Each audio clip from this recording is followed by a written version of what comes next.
이 시간에는 요한계시록 난제 해석 7강, 요한계시록 11장에 나오는 두 증인에 관해서 말씀을 드리려고 합니다. 요한계시록 11장 3절에 보면 내가 나의 두 증인에게 권세를 주리니 그들이 굵은 베옷을 입고 1260일을 예언하리라, 이렇게 기록이 되어 있고요. 이 두 증인을 설명하는 말씀이 또 있습니다. 요한계시록 11장 4절, 그들은 이 땅의 주 앞에 서 있는 두 감람나무와 두 촛대니, 이렇게 이제 호칭을 하기도 합니다. 이제 문제는 이 두 증인에 대한 해석이 여러 가지라서 혼란을 느끼는 성도들이 많은 데 있죠. 그랜드 종합주석이 두 증인에 대한 신학자들의 견해 차이를 정리해 놓은 게 있는데요. 그것을 소개해 드리겠습니다. 첫째, 두 증인은 율법을 대표하는 모세와 선지자를 대표하는 엘리야다. 율법의 대표 모세와 선지자의 대표 엘리야, 이 두 사람이 두 증인이다. 두 번째, 죽음을 경험하지 않고 승천한 인물인 에녹과 엘리야다. 에녹과 엘리야가 이제 두 증인이다, 이렇게 해석하고, 또 세 번째는 신구약 시대 전체 교회를 의미한다. 구약 시대 교회, 신약 교회 다 합쳐서 두 증인이다, 이렇게 해석하고, 또 네 번째로 모세와 엘리야의 정신을 계승한 모든 시대의 하나님의 종들이다, 이렇게 또 해석해요. 벵겔 이제 신학자 벵겔 목사님이 이렇게 해석했고요. 그 다음에 다섯 번째, 사도 베드로와 바울, 교회를 대표하는 양대 기둥이다. 베드로와 바울이다. 이렇게 두 증인이 여러 가지로 해석이 되기 때문에 뭐가 맞는지 알 수도 없고요. 또 이 두 증인을 제대로 해석했는지도 알기 어렵고요. 뭐 다 나름대로 이런저런 근거를 대지만 그게 그렇게 시원하게 해석이 안 되는 것이 사실입니다. 두 증인이 위에서 다섯 가지 해석에 문제가 되는 것, 이제 하나를 한번 짚어보면, 두 증인을 교회로 해석하는 거, 이게 가장 큰 문제가 됩니다. 두 증인을 교회로 해석하는 거. 이 두 증인을 교회로 해석하는 것이 왜 문제냐 하면요, 이단이 이걸 이용해 먹었습니다. 두 증인을 신구약 교회 성도들이다, 이렇게 하면 이단은 아니야, 우리가 두 증인이야, 이렇게 나오는 거죠. 왜냐하면 두 명의 증인을 신구약 교회로 해석을 하는 것이 너무나 근거가 약하거든요. 근거가 없는 거죠, 사실상 근거가 없습니다.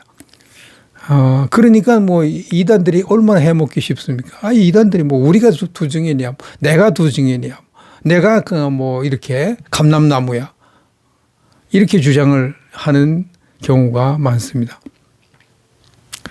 그리고 이제 여기 이제 조용기 목사님이 두 증인을 교회로 해석하는 것을 이단들이 악용한 사례를 설명했는데, 우리 한국에는 자칭 감람나무라고 하는 일이 많습니다. 박태선 씨가 자칭 감람나무라고 했고, 그 외에 많은 사람들도 자신이 감람나무라고 주장했습니다. 요즘은 이제 신천지 이만희가 자기가 두 증인이라고 그렇게 말을 하거든요.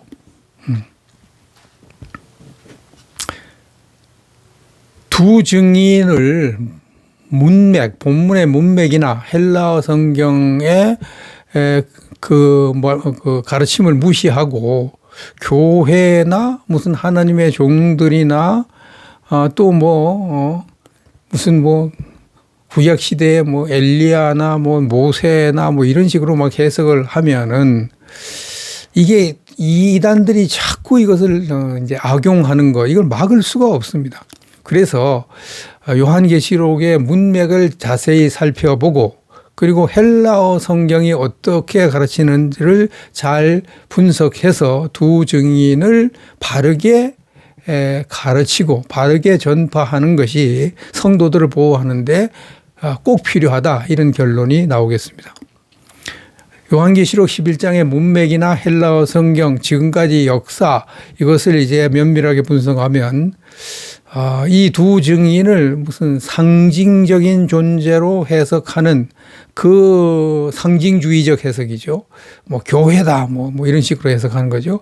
그런 것은 이제 성경적으로 근거가 없는 것이 이제 분명하고요. 또 뭐 이단들의 주장은 뭐 또 말할 것도 없이 이제 근거가 없죠. 이렇게 이제 상징주의자들의 해석, 이단도 다 상징적으로 다 해석하니까 이 상징주의자들의 해석이 잘못된 증거가 성경에 최소한 8가지가 있습니다. 8가지 증거. 그 제가 하나씩 이제 말씀을 드리겠습니다. 첫 번째 증거. 두 증인은 재림 직전에 등장합니다.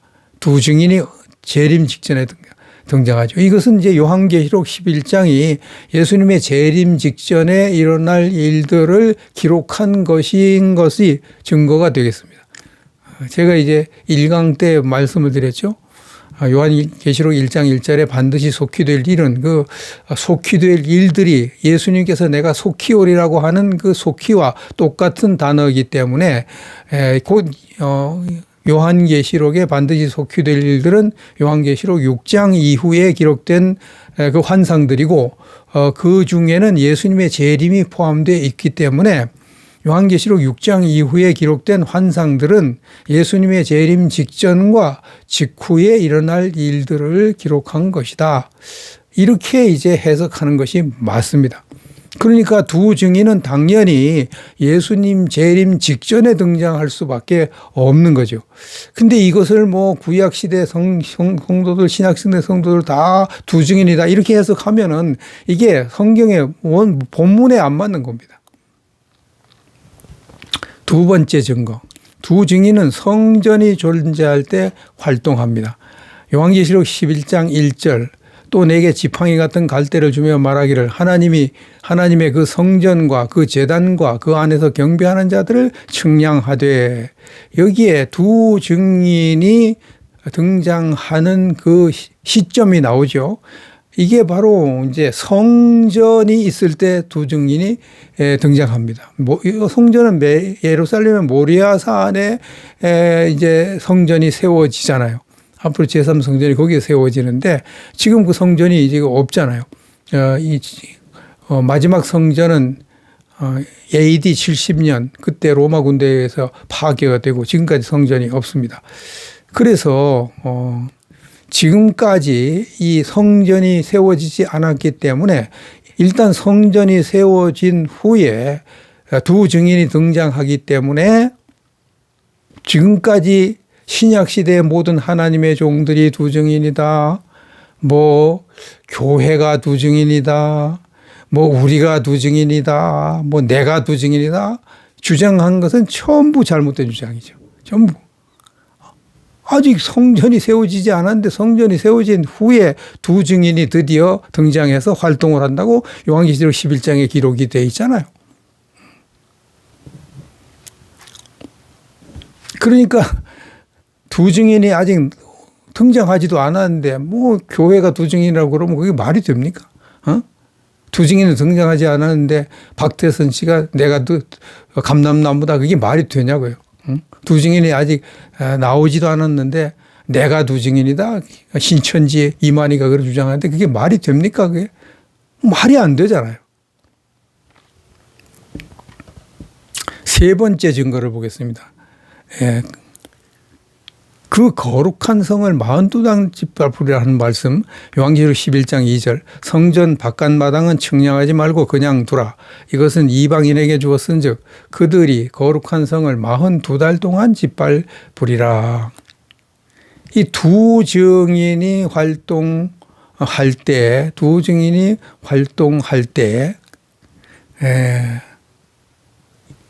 이방인들이 거룩한 성을 42달 동안 짓밟는 그런 일들이 일어난다고 여기서 말씀하고 있습니다. 여기 본문에 보면은 거룩한 성을 42달 동안 짓밟으리라 이렇게 번역을 했는데 헬라어 원문에는요, 이 거룩한 성이 그 거룩한 성, 그렇게 되어 있습니다. 그 거룩한 성. 그 거룩한 성. 이제 더 정확히 표현하면 그 거룩한 그 성. 그래요. 헬라 어문은 그렇게 되어 있습니다.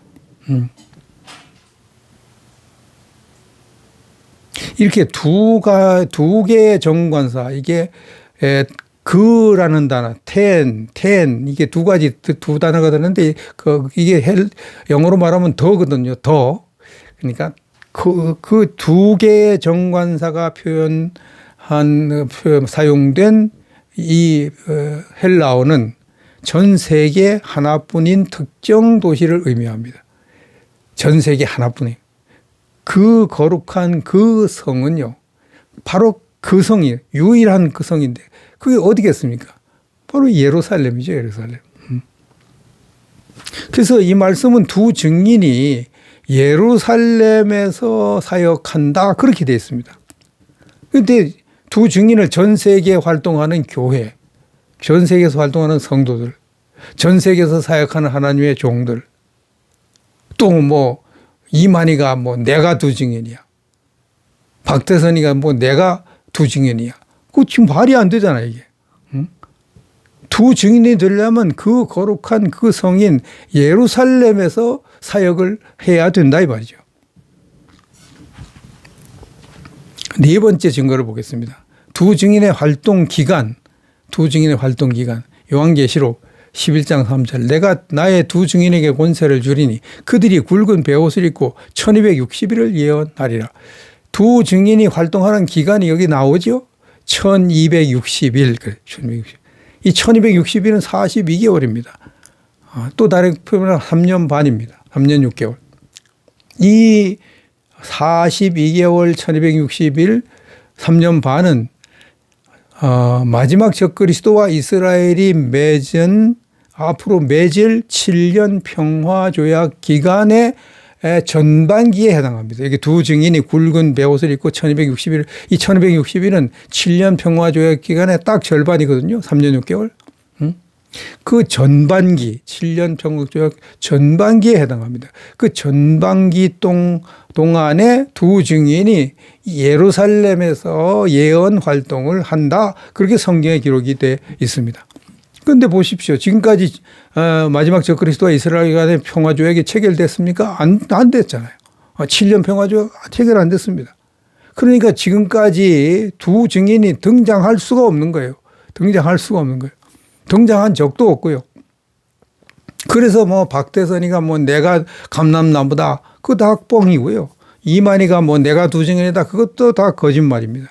현재 전 세계 하나님의 종들이 두 증이다, 이것도 다 거짓말입니다.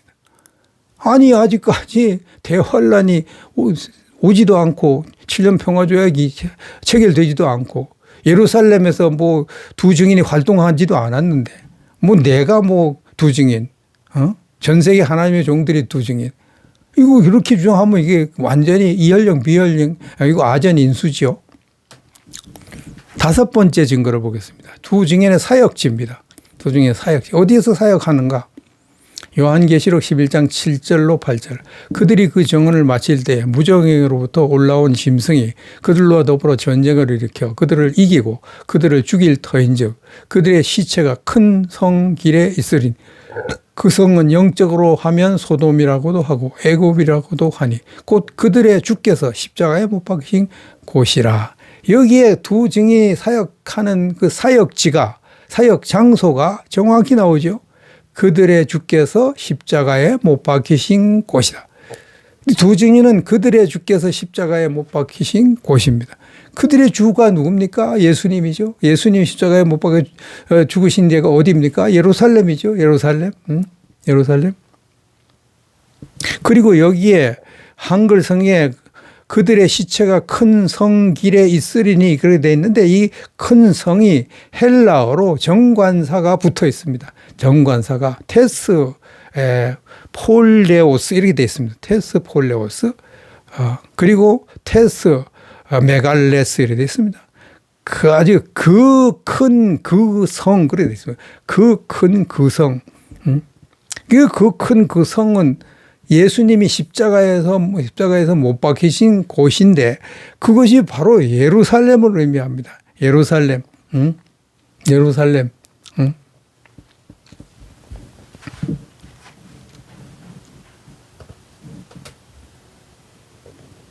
제가 지금까지 설명한 것을 챗GPT에게 논평을 부탁했더니 이렇게 또 논평을 했습니다. 헬라어 문법상 정관사의 반복은 특정성 강조로 독자들에게 그 장소가 정확히 어디인지 아는 것처럼 서술됩니다. 그들의 주께서 십자가에 못 박히신 그 성은 역사적 지리적 관점에서 예루살렘 외에는 성립 불가합니다. 정확한 해석이죠. 응? 그들이 주께서 십자가에 못 박힌 그 성은 예루살렘 외에는 있을 수가 없죠. 설사 소돔과 애굽이라는 상징적 표현이 함께 등장하더라도 그것은 영적 상태에 대한 설명일 뿐 실제 지리적 위치는 예루살렘임을 헬라어 문장이 명확히 가리킵니다. 그것은 영적으로 소돔이라고도 애굽이라고 한다. 그것은 예수님께서 예수님 당시의 사람들 보고 너희들은 소돔 사람보다 더 악하다. 그렇게 예수님이 말씀하셨잖아요. 그러니까 여기 영적으로 타락한 그런 곳이 앞으로 이제 예루살렘이 된다. 그런 뜻이 되겠습니다. 그 다음에 6번째 증거를 보겠습니다. 두 증인의 사역의 특징입니다. 사역의 특징. 요한계시록 11장 4절로 6절. 그들은 이 땅에 주 앞에 서 있는 두 감람나무와 두 촛대니 그들의 입에서 불이 나와 그들의 원수를 삼켜버릴 것이요. 그들이 권능을 가지고 하늘을 닫아 또 권능을 가지고 물을 피로 변하게 하고 여러 가지 재앙으로 땅을 치리로다. 요약해서 읽었습니다.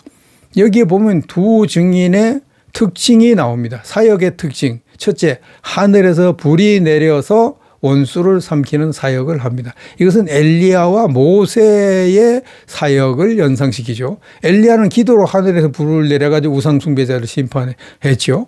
모세는 이제 명령으로 땅이 갈라지게 해서 고라 자손을 삼키게 했습니다.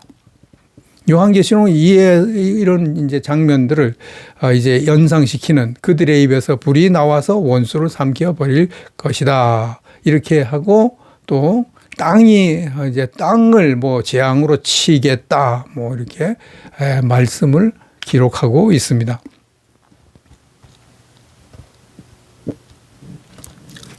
그 다음에 하늘에서 비가 내오지 않게 하는 사역을 합니다. 두 증인은 이것은 엘리야의 대표적인 사역이죠. 엘리야가 기도하고 이제 갈면서 기도하고 열왕기상 17장 1절에 내 말이 없으면 수년 동안 비도 이슬도 내리지 아니하리라 이렇게 했는데 요한계시록도 그들이 권능을 가지고 하늘을 닫아 그 예언하는 날 동안 비가 오지 못하게 하리라. 엘리야가 한 사역과 비슷한 사역을 한다. 그렇게 이제 기록을 했습니다. 그 다음에 세 번째, 물을 피로 변하게 하고 여러 재앙으로 땅을 치는 사역, 땅을 이제 징계하는 사역을 한다 그랬습니다. 이건 모세의 사역과 유사합니다. 모세가 이제 물을 피로 변하게 하는 지팡이로 물을 피는 그 애굽에 온 땅에 피가 있는 그리고 땅은 막 재앙을 10가지 재앙을 내리는 그런 일들을 했습니다. 그래서 요한계시록도 그런 일을 두 증인이 할 거다 그랬습니다. 그래서 이제 이걸 왜 이렇게 설명합니까? 장차 모세와 엘리야처럼 사역할 두 명의 인물들이 나타날 것이다. 예수님의 재림 직전에 이제 7년 평화 조약 이제 그 체결하는 그 전에 직전에 혹은 7년 평화 조약을 체결하기 얼마 전에 이제 그런 두 증인이 등장할 거다. 이렇게 이제 가르쳐 주기 위해서 이런 말씀을 하고 있는 거죠. 구약 성경 말라기서를 보면 예수님께서 오시기 전에 엘리야가 먼저 올 거다. 그렇게 예언을 했죠. 말라기 4장 5절에. 그 엘리야가 온 적이 없어요. 그래서 예수님 제자들이 엘리야가 먼저 오리라고 그러는데 엘리야가 언제 왔습니까? 그러니까 너희들이 잘 몰라 그러는데 그게 엘리야가 바로 세례 요한이야. 세례 요한이다. 그렇게 예수님이 말씀해 주셨습니다. 엘리야가 하던 그런 사역을 엘리야가 사람들을 막 이렇게 바른 길로 인도하는 그 사역을 한 것처럼 이제 세례 요한도 이제 무지한 유대인들을 예수님께 인도하는 그 일을 하는데 그게 이제 엘리야다. 세례 요한이 엘리야다. 그렇게 마태복음 11장 14절에 말씀을 하셨습니다. 이와 마찬가지로 이와 비슷하게 예수님을 재림을 앞두고 예수님께서 이제 하나님의 종들 2명을 보내는데 그 2명의 종은 예루살렘에서 사역을 하는데 그 마치 모세와 엘리야가 한 것처럼 그런 비슷한 일을 할 것이다. 그래서 이건 왜 가르치느냐. 앞으로 두 증인이 나타나서 모세와 엘리야 같은 그런 일을 하면 그 사람이 두 증인인 걸 알아라. 그 예루살렘에서 그런 일을 한 사람이 틀림없이 나타나는데 그럼 그 사람이 두 증인인 걸 알아라. 그 우리 보고 두 증인을 알게 하기 위해서 이렇게 하신 거죠. 이거 다 성경에 기록해 놓은 거죠. 그거 모르고 두 증인, 내가 두 증인이라 그러면 골치 아프니까 이렇게 하신 것으로 보여집니다. 지금까지 이런 사람이 등장하지 않았잖아요. 두 증인 같은 사람이 어디 등장했습니까? 없어요.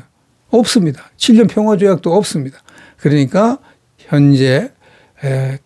현재까지 내가 두 증인이다. 혹은 교회가 두 증인이다. 하나님 종들이 두 증인이다. 그건 전부 다 성경을 잘못 해석한 것을 알 수가 있습니다. 그런데 7번째 증거. 두 증인은 죽음 후 3일 반 만에 부활하고 승천한다고 성경에 기록되어 있습니다. 요한계시록 11장 11절 3일 반 후에 하나님께로부터 생기가 그들 속에 들어가면 그들이 발로 일어서니 구경하는 자들이 크게 두려워하더라. 하늘로부터 큰 음성이 있어 이리로 올라오라 함을 그들이 듣고 구름을 타고 하늘로 올라가니 그들의 원수들도 구경하더라. 이게 두 증인이 죽은 후 3일 반 만에 부활하고 구름을 타고 하늘에 승천하는 장면입니다. 이게 그대로 이제 아주 생생하게 기록이 되어 있기 때문에 이것은 두 증인이 진짜로 죽었는데 3일 반 만에 하나님이 살려주셔 가지고 하늘에 데려가셨다. 이렇게 이제 해석할 수밖에 없습니다. 그런데 상징주의자들은 두 증인을 이제 전 세계 하나님의 종들 이렇게 또 전 세계 교회 이런 식으로 해석을 하니까 이제 문제가 생기는 거죠. 그럼 이게 두 증인이 그럼 3일 반 만에 부활하고 승천하는 거 그럼 어떻게 해석할 거냐 이거. 전 세계 하나님 종들이라고 그러고 전 세계 교회라고 그러니까 그거 이제 해석을 해야 되잖아요. 그러니까 뭐라고 어떻게 해석하냐. 어떤 목사님이 이렇게 해석합니다. 여기 두 증인이 죽은 지 3일 반 만에 부활 승천하는 것은 대환란 때 순교한 성도들이 3일 만에 부활하여 승천하는 것을 상징한다. 이렇게 해석을 하더라고요. 저는 이런 해석 처음 들어봤는데 우리 한국의 목사님이 그렇게 해석을 합니다. 박사학위까지 간 그런 목사님인데 공부를 아주 열심히 하고 많이 한 그런 분입니다. 그런 분인데 이렇게 해석을 하더라고요. 그런데 이 해석은 성경에 위배되는 것이 너무나 많습니다. 첫째, 요한계시록 20장을 위배합니다. 요한계시록 20장. 요한계시록 20장 4절 5절 또 내가 보좌들을 보니 거기에 앉은 자들이 있어 심판하는 권세를 받았더라. 또 내가 보니 예수의 증언함과 하나님의 말씀 때문에 목배임을 당한 자들의 영혼들과 살아서 그리스도와 더불어 영혼들이 살아서 그리스도와 더불어 1000년 동안 왕노릇하니 그 나머지 죽은 자들은 그 1000년이 자기까지 살지 못하더라. 이는 첫째 부활이에요. 여기 보면은요. 대환란 때 순교한 사람들이 나오잖아요. 그때 목배임을 당한 자들이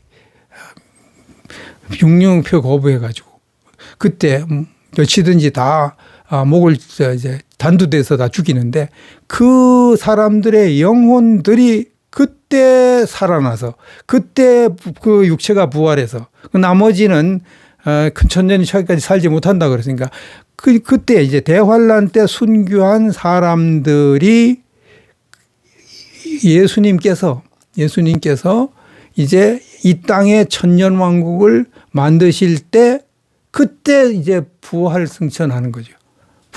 부활하고 승천 맞죠. 공중에 부활한다 올라가고 다시 거기서 이제 날아와서 이제 천년왕국 하니까 부활 승천. 그때 이렇게 성경에 기록되어 있잖아요. 근데 요한계시록 11장의 두 증인은 7년 평화조약 중간 지점에 그때 죽임을 당하고 그때 3일 반 만에 부활 승천하잖아요. 그러니까 이 두 사건이 완전히 다르잖아요.